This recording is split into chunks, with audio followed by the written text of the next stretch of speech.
Ассаламу алейкум, урматтуу туугандар, назарыңыздарда Семетей баяны эмесе 40-чы көрсөтүүгө көңүл буруңуздар. Ошентип Коңурбай Семетейди жарадар кылып, жетип барып өлтүрөөрдө баягы Гүлчоро найзасын мелтиретип сунуп келип, аны көргөн Коңурбай алгарасына шак жабышып, Гүлчоронун сайган найзасына чыдабай, бейжинди көздөй алгараны алкынтып безип качып жөнөдү. Бейжинге барып калдайларына, ыламаларына, ели журтуна дардактап, мактанып, мен мунун атасын да жайлагам, эми баласын да тындым кылдым, ушу тапта бурутту такыр кууратып чаппасам болбойт деп, анан бул Коңурбай мына мындай кылды дейт. Манжуулардын Коңурбай казынасын аштырып, карк алтынын чачтырып, калдайып жаткан тоолорду калдыратып, кастырып дейт. Бейжинди Манас эпосунда 3 жагынан 3 тоо курчап турат дейт. Мына бир тоосунда чай өсөт, мындан чай алат, бир тоосунан алтын алат, күмүш алат дейт. Дагы бир тоосунан темир кастырат, коргошун кастырат деген маалыматтар бар туугандар. Ошонун дейт, коргошунун агызып калдайган болот темирди каршы терши чабышып. Кулагы уккан көз көргөн усталарын жыйдырды дейт. Тигил Кытайдын аркы чети менен берки четинде болгон устаны жыйдырып, ай калдайган калың токойдун катууларын кыйдырды. 70 000 найзаны жеткилең ууга суугарып, тилсимдүү жерге койдурду дейт. Бир дайындуу жерге топ-топ койдуруп атат дейт. 90 күн чапса жоюлбас, албарс кылыч чоюнбаш. Бул куралдардын түрлөрү да, туугандар, өзүңүздөр билесиздер. 70 000ден кылдырып, баягы албарс кылыч чоюнбаштардан дагы 70 000ден жазатып атат. Бул жагы камсыз болду деп, муну да койду жыйдырып, тоо текесин аттырып, мүйүзүн кылдат чаптырып, бугунун өгүн тилдирип, жебеге керет тарттырып дейт. Баягы саадак жебелеринин баарысын жасап, очогорогун куйдуруп, канат коюп, жасап, тоодой кылып жыйдырып, бул камылганы катуу көрүп баштады дагы. Антип болгон соң анан Кытайдын бүткүл журтуна аскер жыйнап, жерге батпаган кол алып, Кытайдан бери, Бейжиңден бери Бурутту көздөй, Ала тоо Кыргызды көздөй, Таласты көздөй жол тартты дейт. Эми туугандар, кайсыл вариантты окубаңыздар, Сагынбай Орозбаков атабыздын вариантында дагы, Саякбай Каралаев атабыздын вариантында дагы, Бейжиңден чыккандан кийин эле Кытайлар көбүнчө бир топ жүргөндөн кийин чөл аркылуу өтөт да. Эми чоң казатта дагы Кытайга жетүү үчүн Манас бабабыз колду көбү шамы чөл менен алып жүрүп олтуруп, андан кийин Бейжиңге жакын дагы бир чөл бар экен. 3-4 чөлдү аралап олтуруп, анан кийин Бейжиңге жетет туугандар. Коңурбай түнкүсүн жол жүрүп, күндүзү аскерин бекитип, мына ушинтип, далай-далай жол басып, далай-далай бел ашып, анан Таласка Сарыөзөн жактан кирди дейт да. Текеске келди, андан кийин Каркырага келди, Каркырадан көлгө түштү, көлдөн чүйгө өттү, чүйдөн анан жүрүп олтуруп, тетигил чүйдүн тетигил түү менен анан кийин Талас жака чыгып кетти да. Миңдеген кол каптап Таласты камап калды. Эми бул колдун келерин Бакай абаң, далайды көргөн, алдыда жүрсө ак жолтой, артта жүрсө сан колдой деп, керек болсо Манас атабызга кеңеш берген акылман Бакай абабыз бул колдун келерин алдыртан эле билип туйган болчу. Ал эмес Сарыканды аттап тондоп жанына жигиттерден кошуп берип, алдыга кайгуулдап туруу үчүн жөнөткөн болчу. Сарыкан атын көл тер кылып чаап, талай колдун келатканын айтып, Бакайга келип, бүт барын баяндап берди. Сүрүлүп, талай кол келип, жерге батпай тизилип турат. Алам чаңыйт тим эле аскердин көптүгүнөн. Мына ошол Кытайдын аскеринин астында дейт, Манжуулардан Нескара Баатыр турду, Калмактардан Тагылык турду, Салоон деген Кытайдын дагы бир уруусунан Шыйкучу деген турду, Шибе деген Кытайдын дагы бир уруусунан Агаяр турду дейт. Тыргооттордун аскерлери өзүнчө турду дейт. Кытайлардын аскеринин астында Ороңгу деген турду дейт. кечил Кытайлардын кечилдеринин астында Коңурбай турду дейт. Мына ушундай баатырлар көпкөлөң тартып Кыргыздын үйүн талкалап, угун машактап, түндүгүн түнөртө коебуз деп мына ушинтип катуу каар менен турушат. Ортого сүйлөшүүгө ороңгу менен бир топ баатыр балбандарын кошуп жөнөттү. Кыргызстан Гүлчөрө баш болуп, бир топ баатырлар балбандар ортого чыга беришти. Аттары окуранып, бири-бирине кабак салышып, мына ушинтип көк темир кийишип, бири-биринин астына жете барышты. Кытай тараптан ороңгу сүйлөп турат. Эй, кайран бурут десе, көпкөн экенсиңер. Тигил Кытайга барып, биздин казыналык жылкыбызды тийип, деп кадимкидей ороңдоп, кадимкидей коржоңдоп сүйлөп калды. Бул ороңгу деген Кытайдан чыккан катын падыша туугандар. Кытайды 40 кандын эли Кытай деп айтат. Мына ошол Кытайдын эсен каны тигил бак бурчунда олтуруп, Бейжиңдин ичинде бак бурчун деген атайын хандардын шаар бар туугандар. Мына ошол бак бурчунда олтуруп 40ка бөлүп башкарча экен. Ошол 40 ханынын бирөөсү аялдан чыккан ороңгу деген Кытай бар. Бул өтө бетбак, абдан өзүн бир ушунчалык начар алып жүргөн, бир наркы жок адам болот да. Мына ошол келип анан кийин жана Гүлүс баш болуп барган, сүйлөшүүгө баргандарга ороңдоп муну ушинтип анан мындай деп айтты дейт кошумча. Жанагы алган жылкынын бирин калтырбай айдайсыңар. Ага Семетейдин нар бурулун, Бакайдын көк чологун, ананда бир топ жерге батпаган байлыкты бересиңер, биз аны ошондо кан төкпөй кайрылып кетебиз деп мына ушундай кылганда, анан эми эки тарап эки жакка кетишкен. Кытай өзүнүн сөзүн айтты. Ал эми Гүлчөрө болсо ал сөздү Бакайга, Семетейге айтып келиш керек эле. Бирок Гүлчөрө антип олтурган жок. Кеги ичинде булар кезегинде Алмамбетти өлтүргөн, Манасты өлтүргөн, булар кум кууп барган Кытайга өткөндө Семетей жалгыз барып Кытайдын жерге батпаган жылкысын тийип алып келген. Келгенинин себеби артынан Коңурбай келсе бир мыктап согушсам деген ниетте мунун баарын тийип келген. Семетейге болбосо жылкынын не кереги бар? Ошончо жерге батпаган жылкыны Коңурбай артымдан согуш менен барат деп кууп келген туугандар. Мына ошол тилегин Кудай берип, Коңурбай Кыргызга өзү келип олтурат. Аны билген Гүлүс жана ороңгу менен келген анча-мынча баатыр балбандарын ошол жерде эле кырып ийди дейт да. Ошол жерде эле өлтүрүп ийди дейт. Мындан кийин кайсы кеп болушу мүмкүн? Ошентип согуш башталмак болду туугандар. Катуу кыргын, кана байран эми башталмак болду. Бая жекеге дегенде эле Кыргызстан канчоро даярданды. Ал эми Кытай тараптан болсо Коңурбай менен ажайыптын окуусунда чогуу окуган, аябай күчтүү, өнөрлүү, жоонун сырын билген, согуштун далай сырын билген Карагул деген даярданып калды. Эки жактан көк темирди кийип, ат үстүндө аттарына чейин көгөргөн чарайна темир зоот муну ушундай найзаларын мелдирете сунушуп экөө чыкканда, тетигил Карагул тарапта анын артында Нескара турат эле дейт. Нескаранын үрөйү учуп кетти дейт. Тетиги Кыргыз тараптан чубак келет. Кадимки эле баягы чубак көргөн көзүн ишенбей, бул чубакты өлдү деди эле, жоголуп кетти эле, мунун сөөгү табылбай калды эле. Чубак тирүү бекен. Муногунун кебетеси чубакко. Мурунуна муруну куюп койгондой, кебетесине таптакыр сөлөкөтүнүн баары окшош. Ошол эле чубак келет байбы деп, баягынын эки көзү чанагынан чыгып кетейин деди. Үрөйү учуп кетейин деди. Ой, тетигил Карагулду чубак эки чайнап бир жутпайбы деп, Карагулдун артынан каран болмокко 60 балбанды эшитип алып, Карагулдун артынан жөнөдү дейт. Көрсөк канчоро чубакка, кайран чубакка куюп койгондой окшош экен. Далысына далысы дейт эле. Чубактын эле өзү дейт. Ошол чубакты тартып канчоронун мүнөзү дагы чырыраак туугандар.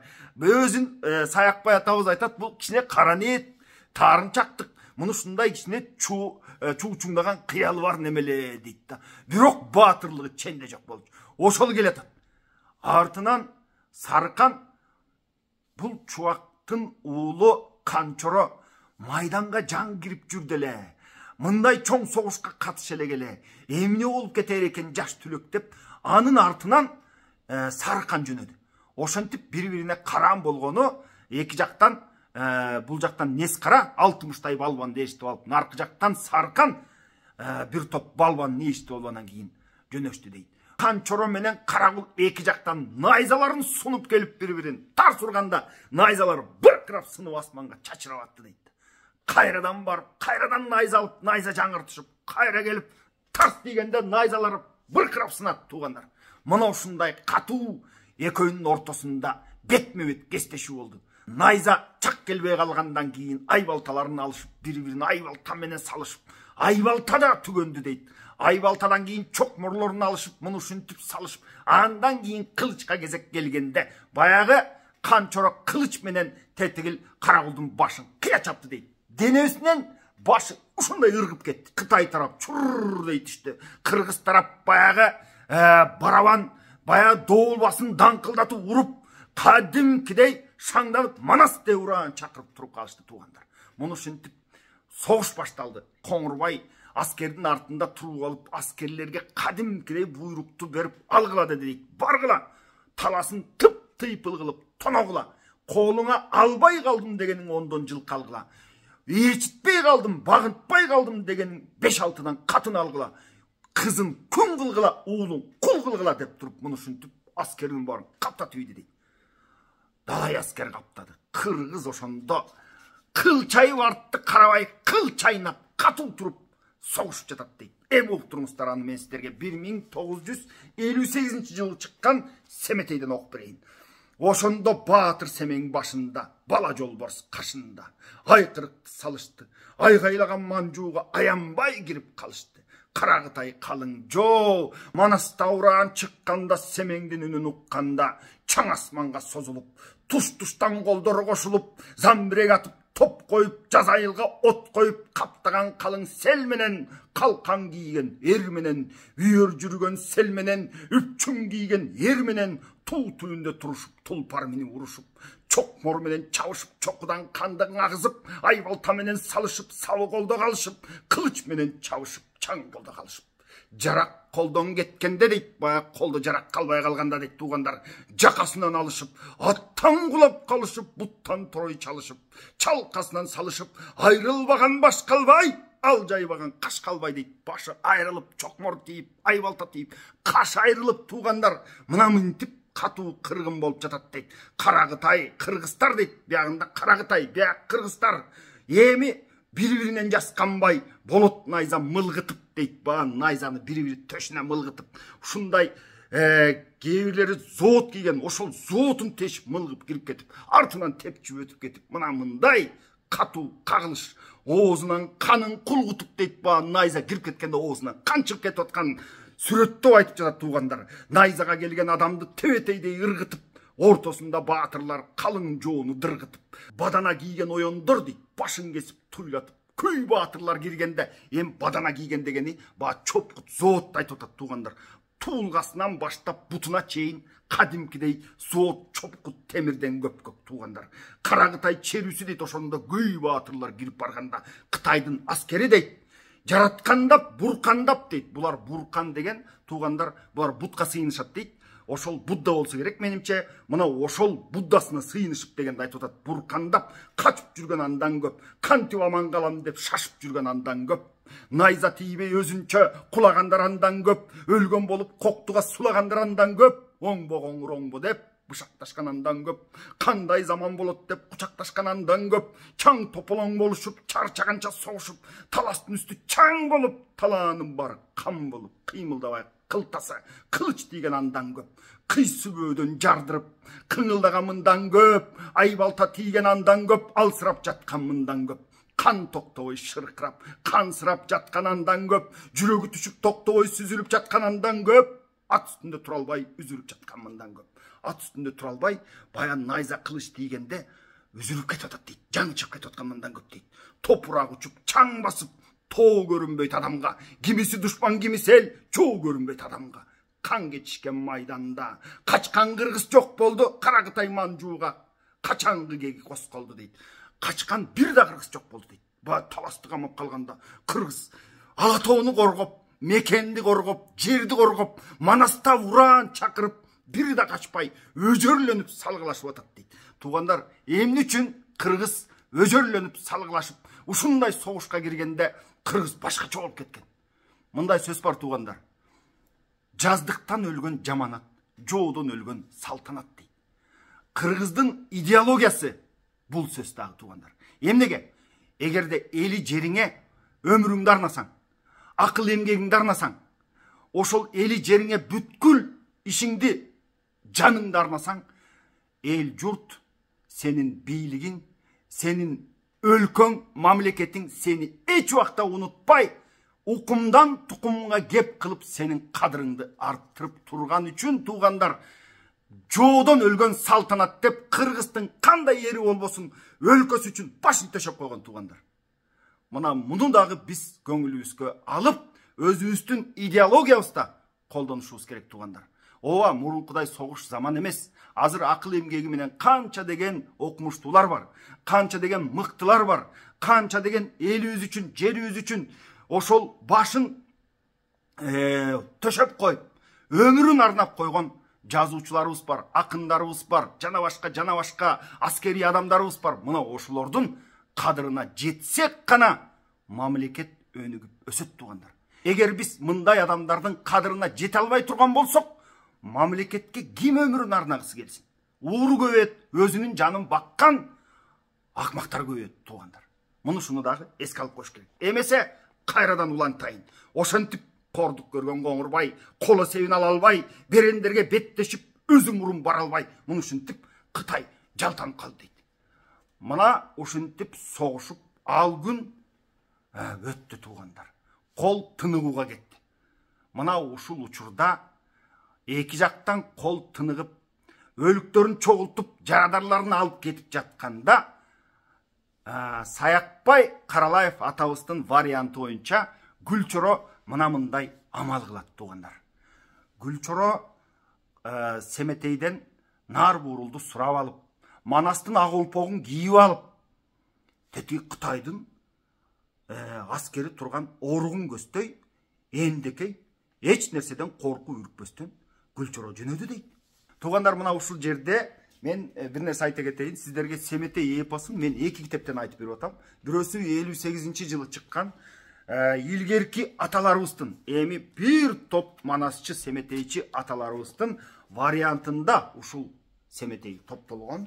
Андан соң экинчи вариант Саякбай Каралаев атабыздын вариантында. Мен кээде ошол 58-жылкы чыккан китептен айтып атам, айрым жерлерим болсо Саякбай атабыздын варианты менен айтып атам. Эми Саякбай атабыздын вариантында ошол Гүлчөрөнүн амалын ошол жерден айтып берейин.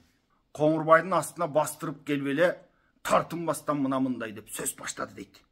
Мен канчын бейжинде жерекен деп билгемин. Ал өлкөнүн Коңурбай, сени мен эрекен деп келгемин. Чоңга канчын кеңдиңша, жериңе сен жатабы, сейилдикке салдырган кызык кырчын кыркатал тагың аман жатабы. Чылк алтындан көтөргөн талың аман жатабы, чын мачынга ээ болгон каның эсен жатабы. Алтын казып отурган кениң эсен жатабы, башкы жагың бак бурчун жериң эсен жатабы. Кыркыруу Манжуу көп Кытай, элиң эсен жатабы, эл атасы Коңурбай, бегиң эсен жатабы. Атагын уктумдың шанын, азыр көрдүм мынчаны, кайкалаган кара тоо, кара чайдын кени дейт, калың Кытай түмөн кол, Коңурбайдын эли дейт, элиң эсен жатабы деп учурашып келди дейт. Мен ушул Кыргызда жүрүп кул болдум. Кыргызда калып, көрбөгөн кордуктун баарын көрүп, өзүмдүн Кытай тууганым келгенине мынакей алдымдагы нар буурул бул Семетейдин аты, үстүмдөгү ак олпок бул Манастан калган ак олпок. Мына ушунун баарысын алып келе бердим. Мени колуңа кошуп ал. Эгер алып кетем десең алып кет. Менин башымды ушул жерде чаап кетем десең чаап кет деп алдына туруп кол куушуп отуруп алды. Ey, баяғы Қоңырбайдың төбе шашы тік тұрды. Ей, бұл Алманбеттің баласы тұрбай бұл. Атым дейді, менің атым Гүлчоро дейді. Құлдық менден кетпей қойды. Ешкім мені чородобей қойды. Бұл қырғызға батпай қойдым. Қанша жақсылық қылсам дағы құл дегенден бай құтылбай қойдым. Тентіп келген мұның атасы деген кептен арылбай қойдым деп мұны шындай сөздерді айтып тұрды. Қиындығын көрейін, қыз келінен чуылатып, астыңызға қанамам, ол жоғылып берейін мен тетіге қырғызға сала тұрған болсаң дейді. Қолың менен жазаған, қолыңыз қылдай чын екен дейді. Қолың менен жазаған жанағы құдайың Темір Бурқан, бұлар жестен Бурқанды жазап алышып, мұна ошоға сыйынышқан ел болады туғандар. Ошо дейді, қоқуй аба көрейін, тоқ тұтпай аба бере көр, тоқ қылып берейін. Мен динимді алмаштырайын дейді. Сенің Бурқаның көрсі чын тұрбайбы. Қолыңменен жазап алған жанағы жестен жазаған, қолодан жазаған Бурқаныңа мен сыйынып берейін. Тетігі қырғыз деген көрінбегенле бір құдайға сыйыны берейін. Мен аны білбеймін же, қандай екенін де байқабайбыз, көрбейбіз. Мұна ошоға ағырағанда сенің Бурқаның чын болып тұрбайбы деп мұны шынтіп Қоңырбайды мақтап баштады. Астыңызға буырлат, мұна ушыл өңді мал тарту, Бурқаныңа Гүлчоро атту, жан тарту дейді. Бегаван берчі Бурқаның қыз талақ қырғызды талақ қылып таштайын, бұйыл жаңыдан құдай таптым деп Бурқандың жолын баштайын, Бурқаның ава чын болса топ қыла баштайын дейді. Эми ушул жерде бір нәрсені байқап алыңыздар туғандар. Баяқ қырғызды теңірчи анан отқа сыйынат, чөпкө сыйынат, ташқа, суға сыйынған, күнге сыйынған дей қойчу, эмнени ғана айтышпады буга чейин. Манас эпосунда қырғыз bir құдайға сыйынған ел. Ал эми отқа, суға, тала, түскө, жаратылышқа, малға, адамға қырғыз сый кылган ел. Сыйынуу менен сый кылгандын айырмасы бар туғандар. Конокко жалгыз атын союп берип, эртеси жүгөн уштап кала берген деген сөз бар кыргыз менен казактын ортосунда. Адам сыйлаган, конок сыйлаган ел. Bir уйдун мүйүзү сынса, 1000 уйдун мүйүзү зыркырайт деп мал сыйлаган ел. Жан жануарларды сыйлаган ел. Уалдан корк деп жаратылышты сыйлаган ел туғандар. Чөптү кордосоң көзгө кирет деп чөптү сыйлаган ел туғандар. Анын бары сыйынуу эмес, анын бары сыйлоо. Ошол жалгыз Кудайдын урматы үчүн жаратылыштан баштап жер, суу, мал, кел, адамга чейин сый кылган эл экенин унутпашыбыз керек. Анан кыргызды түшүнбөгөн түркөйлөр теңирчи деп бияка сыйынган, тияка сыйынган деген сыяктуу сөздөрдүн баарын сүйлөшө берет. Барыңыздарга айтып коеюн тугандар. Дүйнө жүзүндө эки топко бөлүнүшөт. Бирөөсү көп кудайлуу элдер, бирөөсү бир кудайлуу элдер. Кыргыз ошол бир кудайлуу элдин катарына кирген тугандар. Гүлчоро динин чандым булардын, элин чандым, жерин чандым, сага өттүм деп бир топ сөздү айтканда, Коңурбай дагы жөн киши эмес. Бул ишенгиси келген жок башында. Сен кайра бар деди. Сынап атат. Семетейге айт. Кече согуштук. Эми тыныш алып. Семетей мага келсин. Мен Семетейдин атасын эле эмес, 7 атасынын кунун берейин. Бейжиңге хан кылып алайын. Мага багынып берсин деп айтты. Экөөбүз келишелик, элдешелик, дос бололук деп айтты. Кайра барып, Семетейди ушинтип көндүрүп келе аласыңбы деди. Анда Гүлчоро Семетейди көндүрөйүн деди. Бирок дейт, сен тетигил Бакайдын көзүнчө Семетей менен сүйлөшпө. Бакайдын ичинде кеги бар, ал кечирбейт, ал боло турган болсо, биздин ишибиз оңолбойт. Эки жак келишпейт, жарашпайт. Эгер сен Семетейди алып келе турган болсоң, анда Семетей менен тил табышып, келишип, далай мал берейин. Кече анткени согушта Кытайдын баары кыйрап калды тугандар. Атайын эйин тилиңде ээлигип, жээлигип, булар кыргызды чабабыз деп келгенде, кыргыз кече кана байрамды салып көрсөттү. Бир чети үрөйү учуп калды.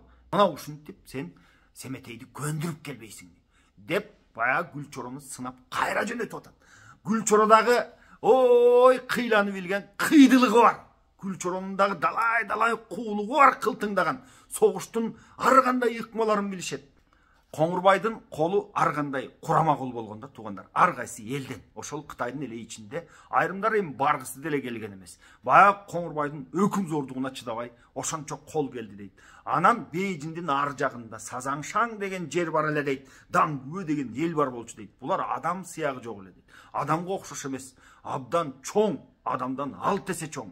Күңгүрөнүп сүйлөгөн балдыр деген бирдеме. Адам тилин билбеген, арам, адалды ылгабаган. Ал турмак өздөрүнүн ичинен бирөө жарым өлүп калса талап этин жеп койгон мунушундай жапайы, бирок адамга окшош жандыктар болчу дейт. Көзүнүн эки көздүү эмес, булар жалгыз көздүү болчу эле дейт да. Муну ушундай элди сүрөттөйт Манас эпосунда. Эми муну байыркы грек адабияттарында дагы сүрөттөп, мындай жаныбарларды, мындай адам сыяктуу баягы жандыктарды циклоптор деп койчу туугандар. Негизи эле байыркы грек адабияты менен кыргыз эпостары аябай окшош. Болгону бир жерде, жана эле айтып кеттим. Грек адабияты, байыркы грек элдери көп кудайлуу эл болгон. Күндүн өзүнүн кудайы, жеңиштин өзүнүн кудайы, баягы жемиштин өзүнүн кудайы, буудай, бышыкчылыктын өзүнүн кудайы деген сыяктуу көп кудайлуу эл болгон. Ал эми кыргыз болсо бир кудайлуу эл болгон. Ушул жерде айырмасы бар. Калганы баягы Колизейдеги баатырлардын согушканы, олимпиадасы, алардын олимпиадасы болсо биздин той аштарда жасаган оюн зоокторубуз, байге чабышыбыз, күрөшүбүз, мына эски доордун элинин окшоштуктары мына ушул жерде байкалып көрүнүп турат да. Андан дагы кызыгы, ошол байыркы грек адабияттарында эпос жараткан. Бул эл ушунчалык эски эл болгондуктан булар эпос жараткан эл.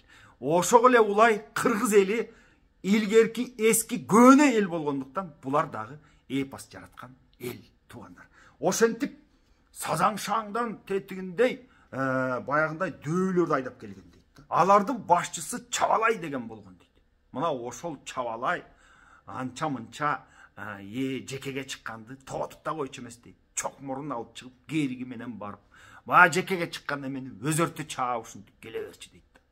Кечеде согушта ошол Чабалай жекеге чыкты. Чабалайды Коңурбай айтты. Чык дагы Семетей деп бакыргын. Жекеге Семетей деп кыйкыргының ден. Семетей, Семетей деп бул баягы керигин минип алып үксөңдөп Семетейди чакырганда Семетейге Бакай кеңеш берди. Жок, сен чыкпагының. Коңурбай тек колдун артында турбайбы? Ушул согуштун аягын күтүп атат. Бул кайсыл жерден эмне болуп кетер экен? Азыр Семетей алынып кетип ушул чакырыкка. Семетей канткенде дагы баатыр. Бая Чабалай чыгып Семетейди жекеге деп калса, намыска бекем Семетей чыгып кетип Чабалайдын колунан өлсө, анан кыргызды майдалап кырып жоёйн деп мунушинтип олтурат. Ошондуктан азыр сен чыкпагының. Чабалайды жөн эле очогор менен атып, бардыгыбыз жаа менен мылтык менен атып олтуруп өлтүрөлү деп Чабалайдан кийин түпүлдөтүп мылтык атып жаа тартып Чабалайды өлтүрүп салышты. Баа Коңурбай алдырып койду Чабалайында. Айласы түгөнүп турат. Ошондуктан алдындагы турган Күлчорого Семетейди көндүр, достошолу деп атат. Күлчоро Коңурбайдан ашкан, баягы акылдуу, Коңурбайдан ашкан, согушту билген, кылтыңдаган неме болчу дейт да. Коңурбайды жазгарды. Ооба мен барайын дагы Семетейди керек болсо Бакайга айтпастан Семетейди көндүрөйүн. Анан экөөңөрдү достоштурайын. Сен болсо Семетейдин атасынын кунун бер. Ошентип анан кийин экөөбүз эки жерде хан болуп калалы деп Коңурбайга алданымыш болуп бир чети Коңурбайды жайгарып туруп анан кетти. Коңурбайдын артындагы кечилдери бар болчу дейт. Далай сыйкырчылары, далай көз ачыктары, далай ыламалары бар болчу дейт туугандар. Мына ошо ыламалары, кечилдери келип алып, "Эй, Коңурбай, ушул балага кантип алдатасың? Я, бул баланын көзү башка, сөзү башка, бул баягы Алмамбеттин баласы" деп мунушинтип күйүп турса, Коңурбай буларга ишенбей койду. Жок, бул карабайсың. Керек болсо элин чанып, динин чанып биз көтпөдү. Керек болсо мен муну баарыңардан артык көрөм деп мынантип калды. Кокуй манжу кат учур, Күлчоро келди деп кат учурсаң бат учур. Шамдагайың болжоосуз шака шука бат учур. Калары кылса каныңыз кыргыз менен касташып, Күлчоро келди деп аяламды буйгылган шер Гүлчоро келди деп, адам ашып чыгалгыс тоо Гүлчоро келди деп, бетин пенде басалгыс зоо Гүлчоро келди деп, муну ушинтип Кытайга тез кат бергиле деп, кат бергенде дагы бат бергиле деп, муну ушинтип катуу оолугуп баягы Гүлчоронун ширин сөзүнө алданып калды дейт. Гүлчоро Семетейге барып, Бакайга барып, бая болгон окуяны айтып берип, алар Гүлчорону бул кылганын алкап, анан кийин жолугушчу жерге бараланда. Мына ошол жерде Коңурбайды анан түгөнбөс куюга салалы деп, мына ошентип сүйлөшүп алып, кайра Гүлчоро барып анан кийин Коңурбайды эшитип келди дейт. Ошондо келген жери туугандар томурайган тумшукка, чоң кежеңдин бетинде, чоң каркыра четинде, каралды дөбө башында, кара даңгыл сазына, кан Семетей алдына, кайраң калча калпайып, болбойт сөздүн бекери, жанындагы калчанын эрнес кара жөкөрү. Кыяны кыйын чал деле, алгарадан абайлап, ак сеңир тоодой дардайып, Коңурбай түшүп калды эле. 6000 черүү, 1000 калдай, ак сакалы Коңурбай кайнап аттан түштү эле дейт. Калың Кытай кыркыруу жайнап аттан түштү эле. Алгара менен чоң күрөң алысыраак байлатып, Семетей көздөй барбактап, басып калча калды эле дейт. Ошондо Семетейге Гүлчоро Коңурбайды мына минтип эшитип барды дейт. Бая барбактап барып, Байкоостон Алгарадан түшүп, Алгара менен баягы Нескаранын аты чоң күрөң экен. Экөөнү түшкөндө эле бая Гүлчоро Алгара менен чоң күрөңдү алып, алыстап байлатканы алыс алып кетти дейт. Бая Алгарадан жапырт Кытай аттан түшүп, анан Семетей өз жалгыз турат деп басып жөнөдү да, бир тогуз абай эле башын мыкчыды дейт. Ай, таңдын көрү дүнүйө ай деп ичинен кан өтүп кетти дейт. Алгараны алыс айдап кетип калды. Эй, жайлады булар дейт. Мен акылдан танып мен калча кокуй бала болгон экен. 40 уруктан тил албай оңбой калган экен. Кысталак чунакчан болбой калган экен. Акыл айла шерликтен танып калган экен. Өлүп кетер жериме. Кокуй бир балага алданып мен барып калган экен. Жетелетип Кытайга кокуй болгон экен. Мен капырай жерге кирип ушинтип сокур болгон экен. Кыйын акыл жин болуп оңбой калган экен. Кыйлам кетип көп карып, атаңдын көрү куу дүйнө мен болбой калган экен. Кайсы жерде жинделе айтсам нечен кебим бар, атасынын кеги бар да бул баланын. Деп, кадимкидей ушундай бушайман жебиди дейт. Коңурбай минтип Алгараны алдырганын байкаган соң артынан Гүлчоро келип, басыңыз деп мындай өңгөккө салып сүйлөгөндө, андан бешбетер сезип калды, билип калды. Ай чиркин, баягы Коңурбай кейип ушундай сыр билдирбейт, бирок ичинен өлүп мынтип түтөп турганда, Гүлчоро баягы минип турган нар буурулу менен Коңурбайды бираз жөөлөп, басыңыз деп өңгөктө түйдү дейт. Кокуй бул өрттөнүп кеткен чорого. Тууганмы десем алдатып көргөнү келген экенмин. Бугусталак куу жанды Алмамбет уулу чорого бергени келген экенмин. Кайсы жерде тууган жан эле, каяктан мага тууган эле бул. Атасынан бабасы, кутуруп өлгөн чочконун душмандыгы бар эле. Каарланып какайса, кысталак кыйгыт, кылымга кызык салуучу, атасы душман Алмамбет чоң бейжинди чаң кылган, жеткилең жини кармаса мен эмес, өз атасын жай кылган. Ой, атаңдын көрү куу дүйнө ушул өлгөнү келген турбаймынбы? Мөңкүсө киши чыккысыз, тордо калар бекемин, колду бутту байлатып, таласты көздөй айдатып, жаман өлөр бекемин, кузгун карга тыткылап, балта жутар жуткулап, сойлуп, көөдөн ачылып, ичеги жерде чачылып, эч ким басып өтпөгөн, үстүнөн жырткыч кеспеген белде калар бекемин, Канаттуу учук жеткисиз, үстүнөн туман кетпеген чөлдөң өлөр бекемин, кең каркыра текестен өтпөй өлөр бекемин дейт. Булар каркыра аркылуу өтүп, Кытайлар ан текес аркылуу өтүп, аркы Бейжиңге кирип кетишти да, мына ошол жолду эми баспай өлөт экенмин, ушу жерде калат турбаймынбы, сөөгүм сөпөт болуп, талаада көмүлбөй өлөт турбаймынбы деп турган жери да. Тутанып өлгөн чочконун душмандыгын карачы, айдап жолго түшүрдү. Артуугулар бекен деп, Алгарадай күлүктү алып коштоп бучора тартуугулар бекен деп. Бүт ал қарам дем Семетейге тарту кылат. Өзүмдү болсо Семетейге айдап барат деп, мына мен деп. Анан жарым жолго барганда артка тартты дейт да. Артка тартып, ал караны көздөй жүткүнүп чуркаганда баягы Гүлчоро нар жак бер жактан жигиттер анан туруп калды дейт. Гүлчоро ошондо, "Эй, атам Манасты алдагансың. Бир эмес 6 жол алдадың. Ант ичип алдагансың. Эр баатырларча бетме бет чыгып чабышпай сен артынан айбалта менен жайлагансың. Мына мындай кегим бар сенде. Тетиги согушта шып шайдарыңды эстип келип, талай баатырларды сулатып жайлагансың. Өзүңө кезек келдиби деп айбалтасын камдап келип тургандан кийин так ушу кара куштун тушу деп жон талаштыра айбалта менен чаап калды дейт. Коңурбайдын көзү ала чакмак болуп күп кулады жерге. Алыстан Семетей көрүп турган дейт. Гүлчоро, айнанайын Гүлчоро, бушунун бир кашык канын мага бер. Семетей бери көздөй чуркаганда Гүлчородон анча алыс эмес жерде турган Нескара обдула берди дейт. Бая каршылык көрсөтөм дедиби, же качам дедиби ким билсин. Жанына кынсыз кылыч байланып жүрчү дейт Гүлчорон. Кылыч менен шилтегенде Нескаранын мойнун ийинен ырып кетти. Тоголонуп барып тетиндей жатып калды. Бая Нескаранын башсыз денеси чөпкө, жерге сол кулап түштү. Жанында турган кечил-мечил жана башкаларым бар чурдей түштү. Бардыгы жүгүнүп, ыйлаганы ыйлап, титрегени титреп, калчылдаганы калчылдап, эми бейжин көрбөй турбайбызбы? Ушул жерге Коңурбайдын артынан келип өлөт турбайбызбы деп кыйла кылапатка түшүп, ушинтип кыжалат болуп туруп калышты.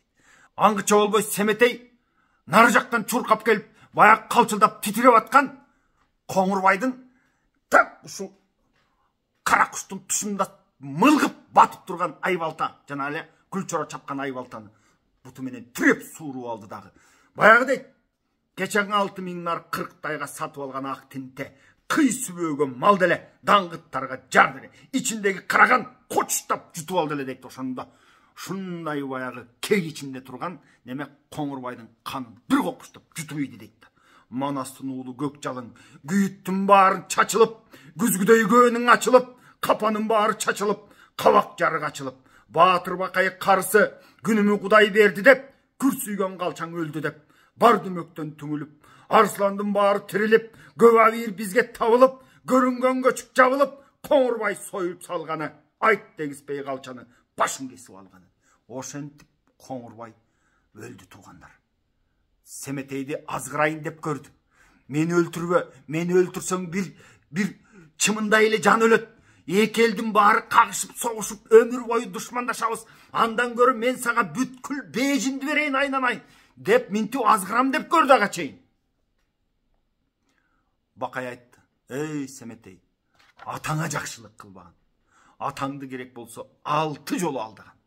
Алмамбет, Чубак, Сыргак, Серек бүт баатырлардын баарысын айла амал менен жок кылган. Буга ишенип болбойт" деди. Ошондон Семетей жанагынтип чуркап келип, так ай далда батып турган балтаны сууруп алган жана ак тинте менен тартып ийди. Мына мен көкшүнү сууп, атасынын кегин алып, Коңурбайды өлтүрүп тынды туугандар. Калган бөлүгүн эми кийинки көрсөтүүдө айтып берем. Ага чейин баарыңыздардын аманчылыгыңыздарды тилейм. Бар болуңуздар туугандар.